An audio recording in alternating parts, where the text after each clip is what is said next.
talking about this shit. That sounds great.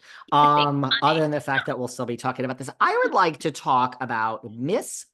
We have an icon amongst every now and then there's an icon in the housewives world. We have an icon in New Jersey, and her name is Danielle Staub. She has always been an icon. She is an icon. She will forever be an icon. And Miss Staub has recently said, last week, I believe, that Miss Josephs, my friend, do you know my friend Marge the Sarge? Do you actually know her? Mm-hmm. Lovely, I lovely don't, woman, but no right? other.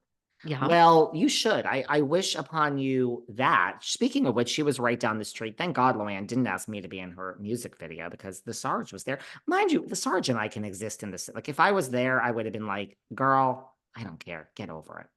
I really don't care. I could run into Marge tomorrow. I probably will this summer. I mean, she's probably going to come out here for all sorts of things. But Miss Staub, who is an icon, said that my good friend Marge, the Sarge, it's her way or the highway, the Sarge, that she was running 275 fake troll accounts. And she would say, Lexi and Lindsay and all her people, they would all get out the different phones and they would just like dialing for dollars behind closed doors that Miss Josephs, the Sarge, has 275 fake Finstas. That is what Miss Staub, the icon, has claimed. What do you think about this? Well, I think a lot of them do this. So it doesn't really shock me. I'm not shocked. I'm really not outraged about this story. I mean, I think we all kind of got over that with the Diana Jenkins thing, which to this day has never really been solved.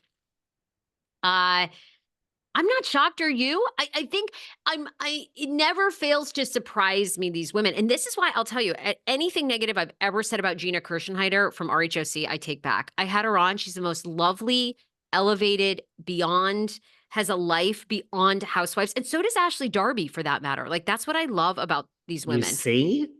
I think it's sad that we're seeing that so many of them call these bloggers, are involved with these bloggers, because Gina has just as much of a career and a following as the rest of them. Of course, Teresa's like another category, right? But she's very few and far between. Well, I had Melissa's old Sad. nose on, and apparently she pays a very unethical podcast. That's what Melissa's old nose claimed to put out. I'm Why do repeating. but let me ask you this in your marketing mind. Do you think Yes. it helps? Like, do you think it helps Margaret Josephs? Do you think it helps Teresa? No, I think that it goes back to what I teach in my life course on the weekends, that what you and I talked about, which mind you, we talked about this recently, and I thought people would be like, get back on topic. Oh, people loved our discussion of, I truly don't think it helps. I truly don't think they do it for the job. I think they truly do it because reality TV attracts a certain Mm, narcissistic it's true. personality that cannot handle when people say bad things about them. And I will stand by my advice. The best thing that could happen to you early in your career is people say the worst, most disgusting, horrible things about you. The goal early in your career should be to have the Erica Jane season of everything that happened between her and Tom, because once you hit rock bottom, it is only goes up from there. I truly love when people say horrible things about me online. I love it because I'm like, this is a test. Do you really practice all you preach, David? Because it's been a week, it's been a day, it's been an hour, it's been 6 months since someone has really come for you. And Mm. now they did again. Are you really okay inside? No one knows that. I mean, it's the dark of the night when I go to bed. I mean, other than when I'm, doing God knows what, I'm alone. And are you really okay? And if you're alone to yourself and you're really okay, you reinforce that you really don't give a shit what people say. So I believe, I could be wrong. I believe Teresa, Margaret, it's not even about the show. And like I think they just can't handle people saying bad things, which pick another career. There you go. There's my No, in some ways, I feel like maybe it has helped Teresa. Because Teresa's fans are so loyal, divided, like they're really hardcore. So you know who I can't kind of handle feel that? like I feel like it does work. The rat, that's the tail. There she is, the rat that scurries. We haven't seen the rat that scurries in weeks. She's in the corner, even in the Hamptons. I see, I thought we didn't have rats over here in the Hamptons, but I see her. She's with a big piece of Gouda and her eyes are bugging out. Tamra said that she cannot handle the huggas. because the Huggers came for her, I guess, when she said something bad about Teresa. It's like, so Tamara needs my course. Tamara can't handle, but Teresa, oh yes, Sarah, you are right. The Huggers, we have a couple Huggers in the back row here today. The Huggers get nasty, motherfucker. They go hard for the queen. Yeah. They go hard. Oh yeah.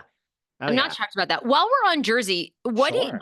did you I think you told me, right? What is this about John Fuda coming out, regretting doing the show, regretting being on the show? What is the scoop there? Well, he did some interview, God knows where. And he said that yeah, that Jersey being on the show has ruined his life. And he's still considering legal ramifications for people leaving bad reviews. Look, I mean, it Oh, for is his business? like Oh, if you pay someone, like if I paid someone to leave bad reviews against one of my competitors or vice versa. And there is a money trace that you have paid someone to target someone's business. That is tortious interference of business. Now, can you prove this? Is it one person? Is Teresa and Louis behind this, John, or are the Huggas, like we just said, the Huggas go strong. The Huggas are doing it. I mean, that's not Teresa's fault. The Huggas want to leave you a bad review, just like they want to leave Sandy, our friend Tom Sandoval, what's the standard? I'm sure theirs is still like a 1. and Mr. With the big dick swinging around over there, Jax Taylor is getting some advice from Mauricio about diddling and daddling, apparently. So, I don't know if he has a case, but Mr. Fuda has said that it ruined his life. And yeah, he regrets being on the show and, is not happy. Look, I think Rachel Fuda is having a great season. I think this is going on pause. I don't know who's coming back. I don't know who's not coming back. I don't know if the show is coming back. I assume the show is coming. I think, is anyone talking about when Vanderpump Rules is coming back? That is going to be Jersey. We're going to put this on pause, and it's just going to be like, because we heard about Atlanta when they were trying to figure Atlanta out. Atlanta didn't really go on pause. We were ready to film Atlanta right away. We just couldn't find a cast. Now Atlanta is in a state of shambles because we have fired Miss Moore.